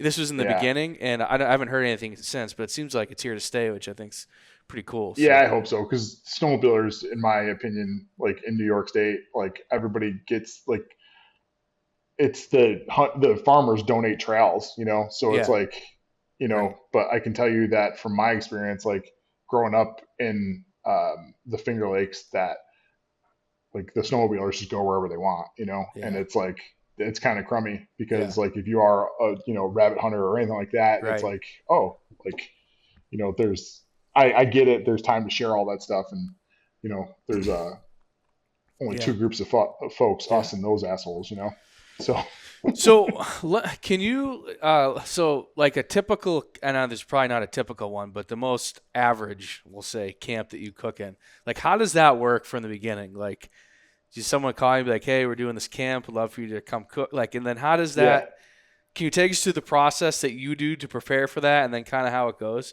Because I'm really interested in that. This is something that because everybody talks about like the camp cook or like, oh, you can come be camp cook, but like it sounds like to the degree you're doing it to and the size of the camps, and it seems like it's a lot. It's a lot. Like it's like it's so much. Yeah. I'm beyond the money. Like the only reason I do it is for the camaraderie and like the places I get to go. Yeah. Right. Like the money is cool and everything like that, but if it wasn't, like, it's the hardest job I've ever had. Yeah. Like I'm up before the hunters to like get coffee going and whatever breakfast they're going to have. Right. And I go to bed after the hunters, and somewhere along the line, everybody could figure it out I could butcher, which is a whole other problem I have. Cause it's like, oh, can you help us butcher this stuff? I'm like, and I'm not the guy that can just like sit back and like watch people screw stuff up. I got that feeling from you. I'm like, your knives are dull, and like, let me just do it. I'll just show you. And then I'm in it. So that happened actually a bunch of years ago in Utah, where I was at a mule deer camp, and the guys are like, yeah, we just grind everything because it tastes like shit. Like, these like alfalfa fed mule deer taste like shit. I'm like, all right. Like, and I was like, can I cook you guys a backstrap? And they're like, yeah, you can try. And like, I did, I took like Black Rifle, instant coffee and salt, and just like caked it on the outside of a backstrap and like cooked it over wood. And these guys were all just like ripping apart meat, like chimpanzees and bananas, just like, it was like, what are you guys doing? And like, it doesn't matter, it's all crap anyway. And I like walked over out with a cutting board of that backstrap, and like these guys are like eating, like, what the heck is that? I'm like, that's that mule deer backstrap that you just like cut into whatever jigsaw puzzle. And he's like, that's pretty good. I'm like, yeah. And the other guy eats it and he goes, that's this deer? I'm like, yeah, that's that backstrap I just took away from you and just went and cooked it. And he goes, we've been doing it this way for 30 years. I'm like, yeah. He's like, holy cow, some of that stuff's pretty good. I'm like, it's all pretty good. So, so my typical week would be like for a camp. So I started incentivizing camps to keep me there longer, like so I cut down my travel. So all of a sudden I went from like a camp for a week or 10 days based on like hunters drawing a tag for moose in like Utah or whatever it is. And like that guy can afford me to be there to take care of them, to like me taking care of like higher end lodges, which has been fun because the lodges are, on grid with running water. And like, that's all nice to have. I have a new appreciation for running water and hot water, but it's so this next week, I leave to New Mexico tomorrow or Thursday. And like, my first question is like, what do you have to cook on? Right. And he's like, oh, we have a whole kitchen. Like we have a Blackstone and we have yada, yada, yada. And then it's like, all right, how many people do we have? We have, 6. Is there any dietary stuff? Nope. Good to go. What wild game do you have in your freezer? We have this, and this. Like, all right, let's utilize some of that because that'll be fun. And then and then figuring out what the budget is for the week to say like, how do you want to feed these guys? Yeah. Like, well, last year we just did Eggos and this, but this guy is pretty like into this. So it's like, all right, so give me a budget. And then I work backwards from that budget of like what we can do. So, if the budget's good enough, we can do, strip steaks and ribeyes, every night. But that's not fun either. Like, Yeah. because even I get sick of that. But it's like, let's do something cool, and that's always those are words to music to my ears. Like, let's do something cool, and then it's figuring out like how to like do something that's that is in the wheelhouse of flavors and concepts that the regular Joe Blow guy is used to, but then like utilizing wild game. So I do like a ton of like one of my favorite things I've been doing forever now is like smoked venison meatloaf. So everybody has venison grind. Like everybody has it. Like probably for 3 years back, right? So it's like, what do you do with it? Like you make burgers, whatever. But I do like a 70-30 burger, like venison burger to like a pork grind mix, and then like mix it with meatloaf seasonings, diced onions and all the good stuff, and smoke it. And then put barbecue sauce on it and serve it over like horseradish mashed potatoes or sweet potatoes. And it's just like the best way to eat ground burger, it's just, and you get huge chunks of it. Right. So like I'm cooking, usually I'll do like 3 5-pounders, which that's 15 pounds. By that math, that's 15 pounds of smoked venison meatloaf, which now like, you can't eat venison beef or like grind cold the next day. It tastes like crap, but because you added all that fat to it, like then you can wrap up venison smoked sandwiches for the road the next day. So like, which is cool because guys will take that, like wrap it in aluminum foil, and then you can like heat them on the truck, engines or the Polaris engine or whatever it is. But it's always like trying to like do things that people are familiar with, and then incorporate like wild game into it. So that's pretty much like a week of like fun things, and I'm always trying to like figure out like grab and go. So I'll do these things that got coined banana hammocks, which is super funny. It's it's like an indestructible like tortilla roll. So I'll take it's like super high calories. So a lot of the backcountry hunters can't keep calories in them. They're always trying to like they're working at a deficit. So I'll take like big flour tortillas and like slather them with like crunchy peanut butter, and then put honey down across it, and then granola through it, and then a banana, and then wrap it up, or Nutella too. So then wrap it up, put it in aluminum foil, and the thing's pretty much indestructible. My one buddy's like, I had that in my backpack for like 8 days, and it tasted awesome. So there's nothing in there that can go bad. And he's like, I was so happy to find your stupid banana hammock on the side of a mountain. So it's like, I love doing stuff like that. They're like, I can make 50 of those, and like the guys can grab them like when they're coming and going, and like have them like, and it's a high calorie thing, and no one's ever complained about it because like you can get them warm, leave them in the sun, they'll get hot, or put them on put them on coals and get them. Doing like 3 meals a day? No, usually like I think that whole 3 meal a day thing. I don't know anybody eats 3 meals a day, to be honest with you. Do you guys know anybody eats 3 meals a day? I don't. No, I think that. Well, he eats a lot. He eats a lot, I'm sure he works out a ton too, where he's got to keep his calories high, right? So I have a high motor. I'll say that. I burn a lot of fuel, just like sitting here doing nothing. Yeah, I think like most people don't eat 3 meals a day. No, so I do like a grab and go in the morning, like coffee, like some of the bars or whatever. I'll pack lunches if guys like those banana hammocks or like sandwiches or whatever, and then it's always like a banging dinner. Okay, yeah, that makes sense. Always always a banging dinner. The only thing we can't control. Like the only thing we can control is the comfort at the end of the day, right? Like I can't control the weather, I can't control the hunting, I can't. But at the end of the day, like you come back to camp and there's going to be something good to put in your belly. We go to this. Have you been? Yeah, you've been there. This camp in Alberta, and it's like 3 meals a day, and they're like super adamant about it, and I'm just like, guys, your sandwiches. I can't. It's like breakfast. It's like we get back from hunting, and it's like eat breakfast. It's like okay, fine, and then it's like an hour later, hey, it's lunch, and I'm like, dude, I can't eat lunch. It's like you got to eat lunch. And I'm like, well, I think it's too much, guys. Like it's too much. The only thing they can do to make everybody happy is to feed them, right? And like somewhere along the lines, like if I don't eat a ton at like camp, like it wasn't a good camp. Like how many of those guys are going for the food, right? I know like my good friends the Rivets, like they overfeed people. You're like they run a bear camp in I think Alberta, and the food they put out is bonkers. So we cook together at Winter Strong every year Yeah. for 300 people, and they're cooking at Winter Strong the way they'd cook at their camp, and it is like no, we need to have these teriyaki ribs, this like these deviled eggs. We need like it's the hardest stuff to cook of all time. Where it's like that's the level they're cooking at their camp. It's phenomenal, and people rave about the food. And the bear hunting is insane, but at the same time, like everybody raves about the food, and that's like what they want. It's like Yeah. you can say the hunting wasn't that great, but the first things out of their mouths are the food was phenomenal. Yeah. Yeah. So yeah, if you can keep people fed, that's what they remember. Yeah, I guess that makes sense. It's just I'm just like, hey, we don't need to eat this much. Like, let's just still like maybe just like, different priorities oh for different people. my goodness, it's like Wanna have Matt different wants to eat. Well, no, Matt would take a fourth meal if it was available.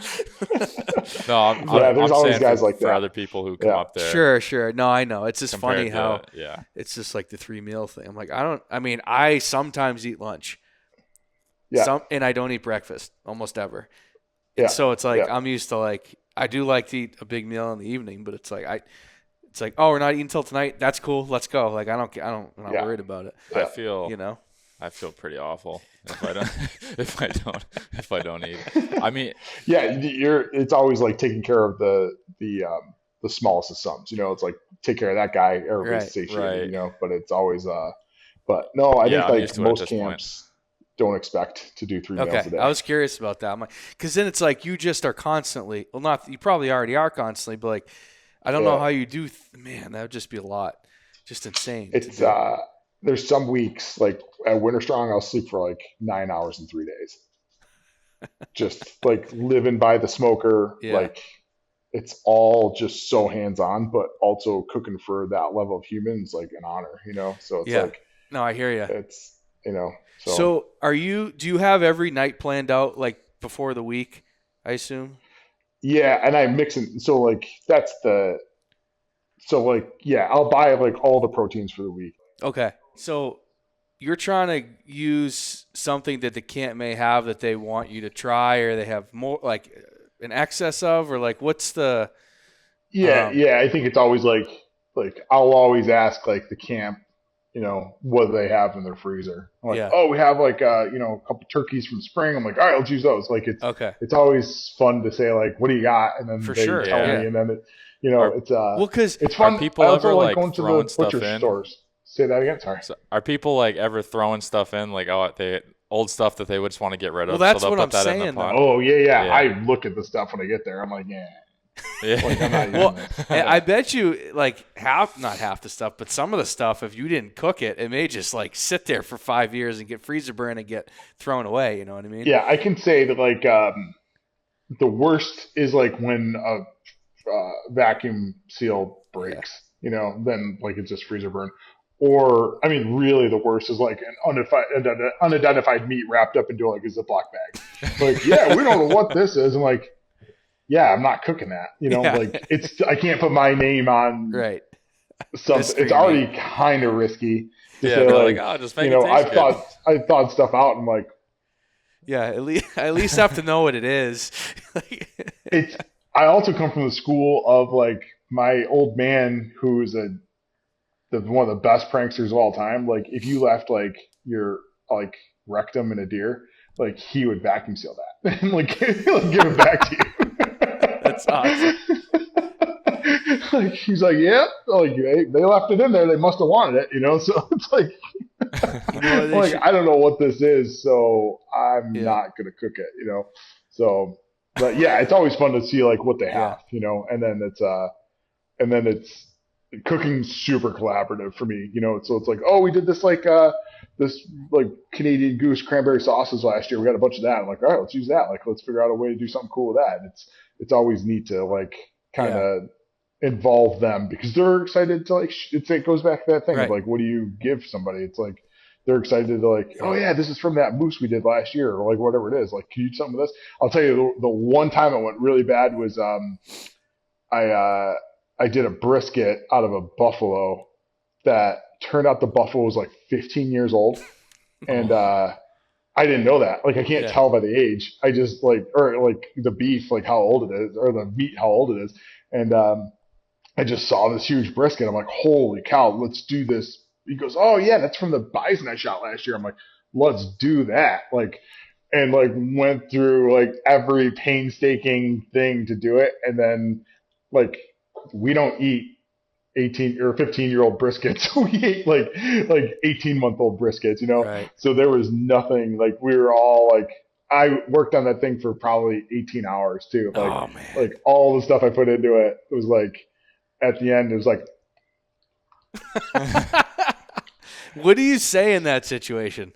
Like, you're like, all right, guys, it's not good. Like, well, I think I'll like say it so you don't have to. We're all thinking everybody's on the same page, right? That like they know like from all the other meals that I've cooked that I'm not a bad cook. Oh yeah, so sure. It's like, and we all found out together, and like Right. you know, like the hunter knew how old the brisket Right. was, but like I was like, I don't know what, this thing's super tough, man. And he goes, yeah, I don't know. The freaking thing was like 14 years old. I'm like, what? Like, you tell me this now? Like, and it doesn't render the same way. It's like not fed the same food to make it as fat as like Right. one of our Angus cows is, you know. So it's like it just doesn't render the. I actually saved it because I cut it up into small cubes and then roasted it in barbecue sauce and like in a crock pot. And the next day it was awesome. Like everybody was like, that's that same thing. And we just made sandwiches out of it. Yeah. And like they're like, that's the same thing. So it's like you can still save stuff. It's just not going to be in the form you thought it was going to be. Oh shit. That's a good point. Do you do much if like someone shoots something, like cook it right away, like call an audible, like, hey, we just killed an animal, let's do something that night or the next day? Yeah. I mean, like tenderloins never make it past 24 hours. Heart never makes it past 24 hours. You know, we'll do like if someone's gonna hang stuff, like braising shoulders has been super fun. So like where it's really cut into my sausage making, but like roasting off shoulders, smoking them for 3 hours, and then 225, and then putting them in a roasting pan and like covered it with aluminum foil and just like doing that for another 3 hours, and then just picking up that bone and just like watching it all fall, like slough off it is like one of my favorite things to do now. But I think like the two big things that don't make it to the freezer now are the heart and the tenderloins. And tenderloins is just like, it's a tradition, where it's like, it's always tenderloin and eggs. Now it's like, like we're going to cook that in the morning, every morning. So I wish I liked that tradition. I'll tell you what, you put enough scrambled eggs and provolone cheese on it, they'll taste fine. Oh, I'm sure. Yeah. Yeah. I'm sure. Provolone cheese got a little funk to it anyway, so I find they go really well. That's right.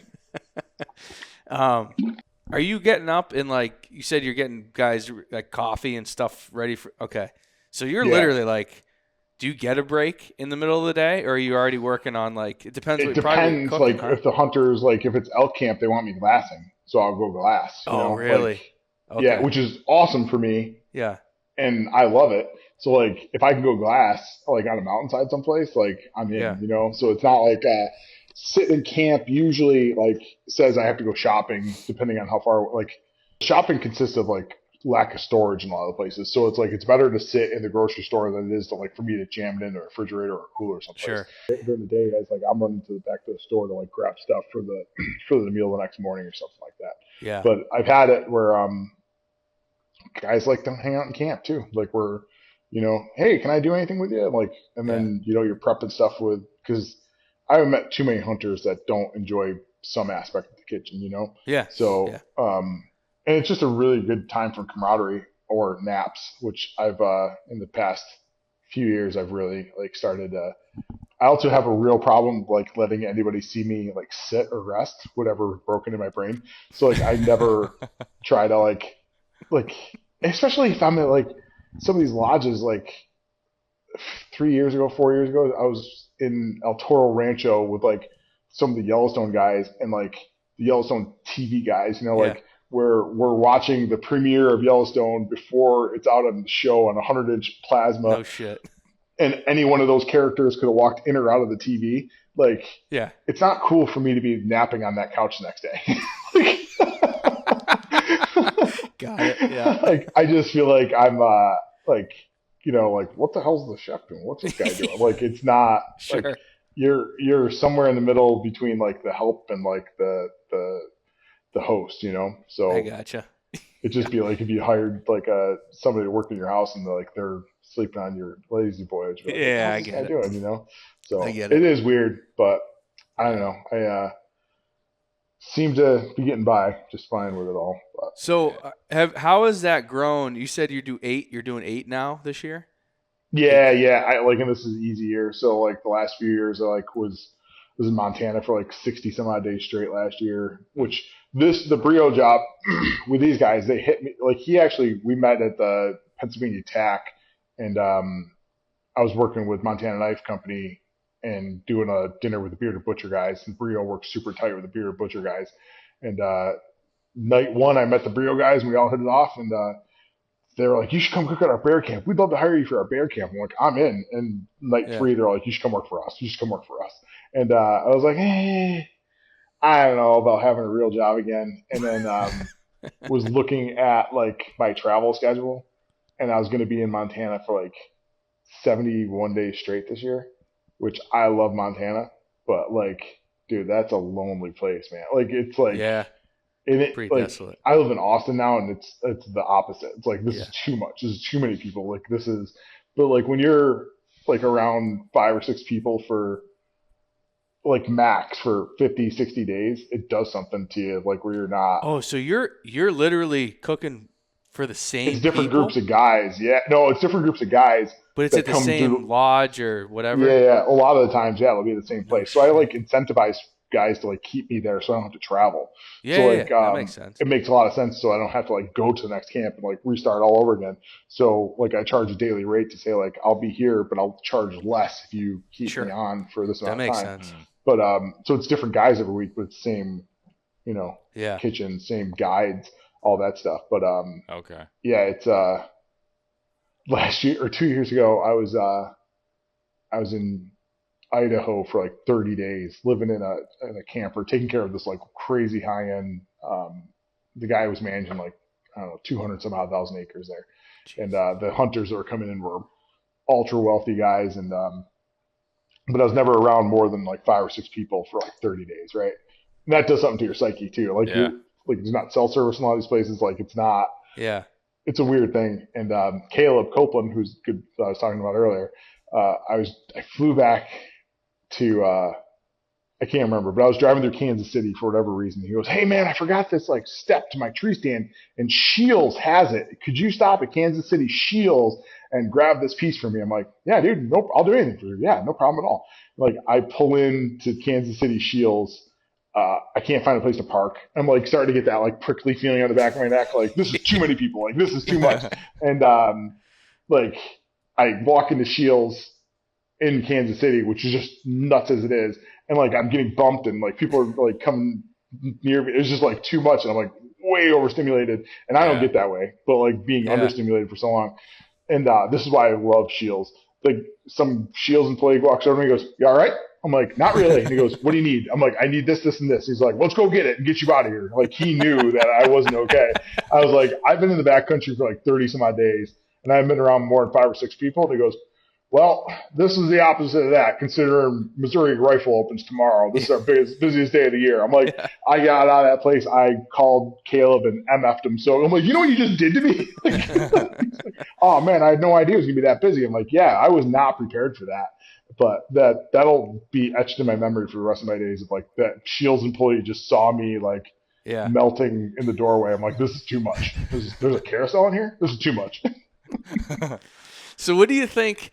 Have you done much out of like the country? No, hardly at Okay. all. I fished like in Coronado Islands a little bit in Mexico, but like Okay. everything's here pretty much. Okay. No, I was Um, curious. Yeah. No Yeah. Canadian stuff or anything like that. Yeah. Yeah, nothing up there. I think like I grew up in the Canadian border, and I just hear Yeah. horror stories of like going like I crossed the Canadian border a ton when I was a kid, but then it's like I was working with breweries on the other side of the border. They're like, what are you here for? I'm like, Yeah, you gotta lie uh, when they ask you that. yeah, I like, They oh, I'm just don't here for want. They do not want you doing a job that a Canadian could do. right. And you can't say I'm going to hunt for 30 days because I don't have a gun or bow. Yeah. Like I can't say I'm just going to visit my friends for 30 days because that doesn't make any sense. Yeah. Like, where you headed? And like, so it's just like, Yeah. I've gotcha. no like my best friend's Canadian. I grew up like on the border. I spent a ton of time. I was actually a legal alien. I worked at Cart World in Hamilton for 3 years. Yep. Yeah. So I was until I was 15. So 12 to 15 years old, we'd go up and spend the summers with his dad, and I worked at Cart World, like totally illegal under the table. So I was an illegal alien, which is pretty funny. But yeah, just like the horror stories of going back and forth. I'm like, I don't even want to monkey around with it, you know. Yeah. So No, I hear you. it's not getting any better up there. It stinks because I think like growing up, that Canada I loved, you know, fishing up there was amazing. It's just like, no, we just don't go. But That's interesting. nope, everything's pretty much a ton of East Coast fishing in the summertime, and then a ton of like West Coast camps or in the fall and winter. So Have you ever been to like a camp or that you cooked for that they're like, hey, you can't tell anybody about this? You can't talk about who's here Yeah. and what? Yeah, I yeah. bet. You want to talk about it now? Sure. Yeah, I was I've just been in baiting some you to places talk where about it's it. like I've been in some places where I've seen some things that would ruin people's careers. You know, Oh, like really? high end, full on. If I said their names, like you'd be like, "Oh my god," and it would ruin their career. Like that stuff's like on video someplace. That this is. They make you Uh, sign an NDA? I Is it think that that in that extreme case or? there's nothing signed. It was just like um, the one kid has it all on video. It was a very famous hunter, and we were on the Colorado side, and he was on the New Mexico side, and we called in we were calling in a hunter. We didn't know who it was to see if they were going to jump the fence into Colorado, and that guy jumped the fence into Colorado. We didn't know who it was. We were just videotaping, and then it turned out to be like a really, really, really famous Oh, no hunter. shit. And it's like, he's like, "What are you gonna do? Ruin my career?" And my buddy's like, "Nope, just know that this exists and that we know you're not the greatest guy in the world." Yeah. So I'm like, I hope that doesn't exist anymore. I hope he just got rid of it because it's just more problems than it's ever worth. But yeah, Yeah. I've seen some crazy stuff.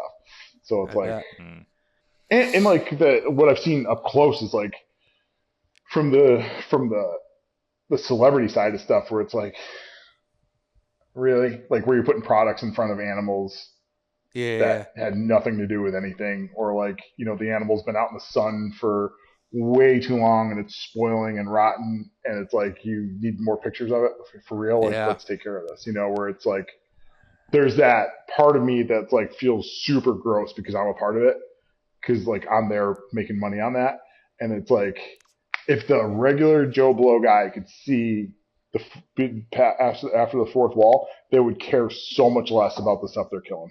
Like they would care I so know, much yeah. less about like they did what to do what to get what. I know exactly what you're talking about. Yeah. You know what I mean? It's like Oh, yeah. like if I stand by it. I've been all over this country. I stand by it that like I think the smartest deer in the woods is like a 3.5-year-old Northeast deer. Yeah, I stand by it. Like Yeah. I've seen, I hunted Iowa last year. I had 180s underneath me that like I couldn't kill because they're Yeah. their Not potential on the off limits. their potential 200s. That it's like not okay for me to kill those animals. But I'm like, if I would have done any one of the things I just did in the stand when this deer came in New York, Oh, yeah. I would have been freaking. I wouldn't even seen that deer. Oh, I know. It's definitely, yeah, it is. I don't, yeah, the deer are not, I hate to, I'm saying things that like. I mean, I'm in a similar situation. I've hunted all over for whitetails, but there's definitely areas that they're easier to kill than others. I'll just say that. Yeah, I'll say that we were all sitting around. Everybody's telling their best buck stories, and it's not my best buck story, but it's the best buck story I've ever heard.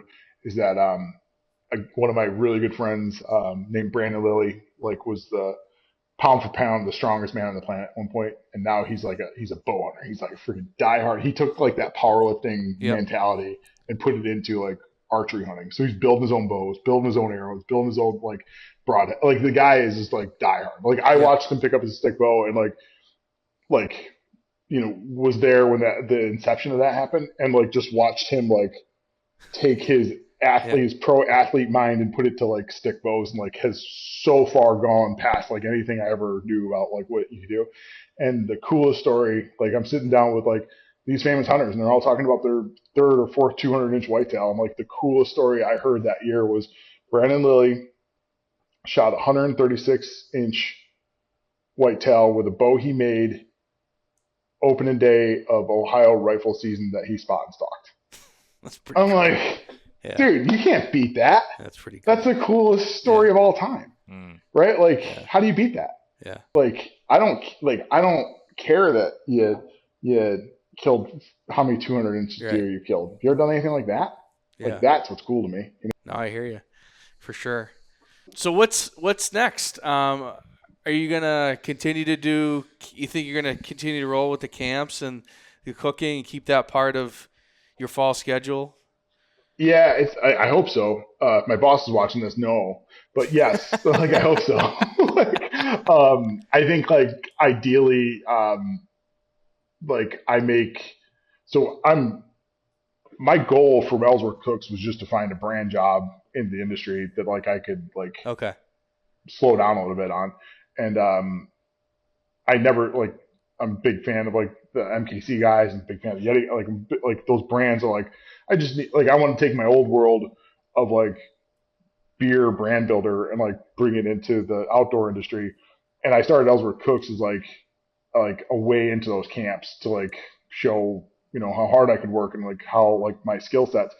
When I was doing that, like I really like formed a niche for myself that I didn't realize I was forming, that I can get along with these hunters. I can speak to them, like I can be a host. I can do all these things. So like all of a sudden I've like pigeonholed myself into this like, oh, that guy's a wild game chef at like high-end hunting camps, where I was like, I just wanted a job selling knives or coolers or something like that. And I gotcha. And Brio, like now I'm doing that with Brio, which I really thoroughly enjoy. And I have this like this cool thing like Ellsworth Cooks, and we're gonna figure out what it is. But I think like rolling Brio into Ellsworth Cooks seems to be the coolest thing that there is. No, it sounds like, awesome. I can have best of both worlds. So right. Yeah, I think it's like I'm 48 years old now. I'm still trying to figure it out. So it sounds like you're pretty damn close. Sounds like you get a sweet deal right now. I just want to do cool shit with my friends. That's it. So that's I've risked a lot. Like I gave up like a huge 6-figure job, to like do this, and but it's always like you have to answer to the man in the mirror. Like if you're happy, if you're not happy, if you're living the life you want to live, if you're not, and like like if you're not, you get one shot at this thing. Like you gotta freaking make the changes. Like I don't know too many guys who would like take it in the teeth, like to not know how they're gonna hunt this year. And everybody has this like grand like fairy tale of like, oh, if I get in the hunting industry, I'll hunt all the time. Like I can tell you, like if you get in the hunting industry, you're going to work in the hunting industry a long time. There's not many. Think about like the Michael Waddells or the guys that have been in it forever. That like the Nick Muntz, those guys that have been Lee and Tiff that have been in it for a really long time. You can't name 15 or 20 of those people. Now think about like how many people have tried to do it. Like it's a lot, and it's getting more and more. And it's, now with YouTube and all the social media stuff, I think there's other avenues to take, but it is like, if your grand idea is to like be hunting from September to January, like, and that's it. Like, first of all, you better not be married. Like, hopefully you don't have kids. Yeah. It just doesn't work that way, and everybody thinks that that's how it goes, but that's not how it goes. Like you're going to sacrifice a ton to get there, and nobody could have told me any different. I started working at an archery shop when I was 21 years old, and I worked in that archery shop to like get discounts on bow stuff, like so. And I thought that was the coolest job of all time when I was a kid, So it's like I think having a clear idea of like what you want out of things and setting those wheels in motion is more. So I remember a couple years ago we were goose hunting and a kid goes, "Man, I wish I could get paid to do this." I'm like, "No, no, no. The goal is to get paid enough to do this whenever you want to, not get paid to do this." You know, and I think that's like, how do you like we were talking about it before? Is like it's like you know, people don't have, you either have money or time. Like not a lot of, like I would say 1% of the population has both, right? So it's like figure out what you want to hunt, put those wheels in motion and get there. And we talked about it a little before the podcast, but it seems like that it's like a seesaw and it starts to tip, right? And then it's like when you're young, there's time but no money, and then you do hit a sweet spot for a bit where you can kind of do it, but it doesn't last before that tips the other way. And you know, it's just a different point in life, which is I think fine. And I think a lot of people want to try to stay with that seesaw, or it's a seesaw, right? Yeah. Balance. It's so hard to stay there, and I don't even think that personally, I don't want to stay there. Like that's part of what you do as I think a human, as an American, as a man, is it tips, and that's fine. Like you don't have the time anymore, but just like different seasons of life. And some people obviously are different and have different goals, and they want to stay in some perpetual state. But I think the process of personal growth and growth in your life and different stages of your life it changes, and that's okay.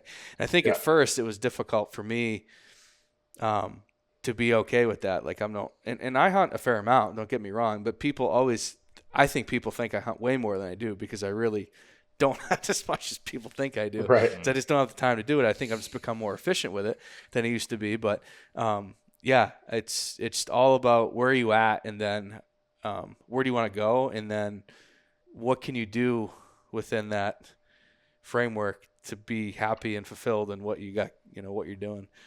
I'll tell you, a couple of years ago, my favorite uncle passed away, and he was a hell of a hunter.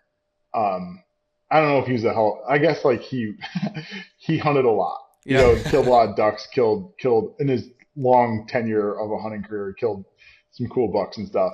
But we were at his funeral, and we're all my cousins that were like, enamored with this guy, like kind of like forged us all into like hunting and fishing, and none of us were talking about his big bucks. Mm-hmm. None of us were talking about like his limited ducks.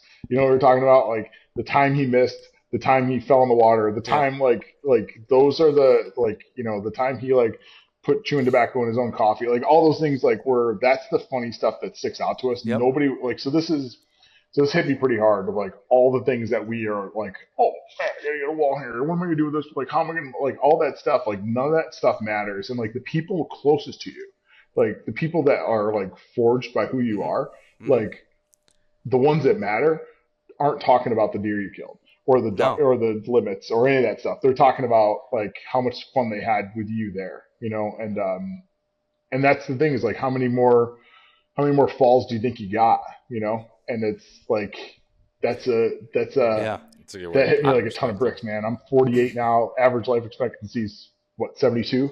Yeah. So like that's a scary thought. I have 24 more falls left in me. Like what? Like that's bonkers to me. Yeah. And like how many falls have I lived already? And is my story way more than half over? Because you think like, all this time. And then you look at like what really matters, and it's standing around the kitchen for me with my buddies, like eating meat off the bones and laughing, Right. So, well, it's why I encourage anybody to like make the change now. Don't just unless you just love where you're at. But if you want to grow and you want to progress and you want to change something or do something, do it. Do it today. Like don't get stuck in something that the end of your life and you look back like, man, I wish I had just made that change or shifted this. And and to your point, like I'm sitting in this room with all these mounts and I'm just like, so they mean a lot to me, but well, after I'm gone, like what? Like I always think to myself, like, where are these things gonna? Like, I don't know. Is someone gonna stick them up in a restaurant somewhere? I'm like, that'd be cool, I guess, because I'm sure maybe one of my boys will. I don't know. There's a lot of them, so like how do they even handle that? Maybe they'll take one or two, but it's like that's not going to be that's gone with me. No one cares about that anymore. And you're right. It's just the memories and the other stuff that actually matters. Do you ever hear the origin story of taxidermy, like hanging a deer head on the wall or No. a bear head or anything on the wall? It's the coolest thing. So it started in like Austria, 1600s or whatever, like bear hunting. So they put the bears on the wall. And the idea was that the bear hanging on your wall overlooked the hunter to make sure he was worthy every day of killing it. So like that mount looked over you and you looked up at that mount and said, I'm going to be the best man I can be today. Pretty awesome, right? That's cool. Me too. Yeah. I don't know if it's true or not, but I like it a lot. Yeah. You know, where I'm like, you hang something on the wall to like look at it and like make sure you used every part of it and you're living the best life you can because you sustained yourself on it. Yeah. I love that. It just makes me think too, like we've been talking about just having that mindset of like constant self-improvement type of thing, which I think that most people listening to a hunting podcast probably fall into that category because they want to get better. But like for me, as I've gotten older, I've enjoyed like learning more about cooking and like experimenting, doing more stuff with in the kitchen. So like I would say to anybody, whether you are in that category, you kind of don't necessarily think of like the meat as the end goal. I think that I don't know, it just makes the whole experience better if you can have that at the end of it to look forward to, like making a cool meal, having everybody together, and then that's a whole nother aspect to the experience to tie into. I think the meat is the fuel for the experience. I don't think it can be this for me. And I've always said it, like this is an example, like, you know, and I have no problem with any of this. I'm just saying, but like my youngest son wanted to go coon hunting at night with hounds. And so we have a family friend that has a hound, and I was like, all right, let's go. And I want to go with him, but like, I can't get into that because I don't want to eat a raccoon. And I'm sure you'll tell me that you cook it, so I like it. But for me, it's like, and sometimes like when I'm after like a particular buck, right? And I'm really like trying to, like I'm after one right now, and I'm not thinking about while in this stage of the journey that I'm going to eat him at the end. But if that isn't there, then this stage of the journey is like it's meaningless. It's like that you have to have that part. I feel like I have to have that part for the rest of it to make sense. And if it's not there, then I just can't. It's not the same. It's just something else that I'm not interested in. Mm-hmm. Yeah, I don't like. I wholeheartedly believe everybody should predator hunt. Like, and I think it's a really cool thing. But I have no, like, it's not the same for me to like predator hunt as it is to hunt something that I'm going to consume. You know? Yeah. So and like it's just like everything about like for me like killing an animal like that I'm going to consume. Like I want perfect shot. I want to make sure that animal dies fast, so it's not like, you know, tense when it dies. Like all these things like go into like how much more. It's such a weird thing to like care so much about an animal that you're gonna kill, right? Mm-hmm. And like eat. You know, it's such a weird thing. Like I have so much love and respect for that resource, and that's I think like the people that don't hunt will never understand that. No. I feel like just you know. The care you put into handling. I feel bad for people that don't hunt and fish and consume that stuff because they'll never understand like how satisfying that is. You know, like they'll eat a steak and think it tastes good, but they won't have like the memory of like you know pulling that out of the freezer and like, oh man, that was a good day. It was so much fun, you know, and reliving it and putting a smile on your face, and I love that. Yeah. Well, that's what it's all about. I just feel like it has. No, he doesn't have to, but if it doesn't have that, it's just not a. Well, there's a deer up there that I shot. I mounted it, but it's not the cape that I didn't eat that deer because I didn't find it before the coyotes did. Yeah. And that is always that deer to me is a different thing than the rest of them. Yeah. It's like just not the same thing because that, you know, like if I don't have that, then it's not the full process, and it just is like a tainted experience for me because that is the ending is that meat and the care and consuming it and feeding my family and friends. And if it doesn't have that, then like I said, it's not something I'm particularly interested in. And it that almost like gives meaning to the rest of it. I don't know, in some way. Yeah, I feel like that goes back to like the origin story of it all. Like that deer didn't die the right way. Now, Right. like you're looking at it, it's like Yeah. it's a reminder that it didn't go right. Right. Which I've seen guys like put their, lose a deer in the woods from a bad shot, find it in the spring, and put those antlers on the wall. I'm like, what are you doing? like, Yeah. No, like that. I mean, yeah. do whatever you want to do. I'm not judging you, but I wouldn't do that. Yeah. It's like I put dead heads on the wall that I found in the woods that are like Sure. that I think are super cool. Like not on a wall, but like I have them that I think are super cool. But it's like it's not like the story of how I found it is where it starts for me. Not like, oh, I killed this thing and I lost it for 2 months and I found it in in the shed hunting like the next year. I'm like, yeah, I don't. But I also think like, who the hell am I to judge anybody? That's I think the easiest thing is to sit back and like, you should do it this way or you should do it that way. I'm like, once you start putting those, it's like that whole crossbow debate, all that stuff. Like the weapon doesn't have ethics, the hunter does. It's like, and if the hunter is going like, it's like the old Fred Baird thing of like the hunter goes afield with good ethics and there's no, however he said it, but you know what I mean. It's like it's the hunter's ethics are his own. You could put a guy in a compound that bought it 2 days ago at a sporting goods store, and like that makes that guy better than the guy that bought his crossbow 2 years ago and practices it every day. It's like ethics aren't in the weapon. So I think I've struggled even on this podcast about the crossbow thing because I go back and forth on it, but what you just described, I agree with, right? But everything is so situational and dependent on all these factors. It's really tough to sit there and say, we should do it or you should do it one way or another. No, man, I think it's like people put too much weight on comparisons to Thief of Joy, So it's like when you see and just clap until it's your turn. Be happy for guys like how like if they're not doing it the way you do it, that's fine. Like you stick true to your guns, do it the way you got to do it.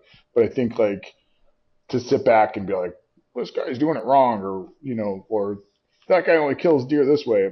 Just who cares, man? Let him do it as long as it's legal. Let him do it and do it your own way. I agree. So and eat what you kill. Where can people find you? And then do you have anything that you anything that you want to make people aware of, I guess is the best way to put it. Yeah, you can find me at Ellsworth Cooks on Instagram. It's the best way to get a hold of me through DMs there. And then I think the coolest thing we got coming up now is the open fire meetup in Texas, which is going to be super rad. It's like 35 teams of live fire chefs from all over the world coming to Hutto, Texas in the first week of November.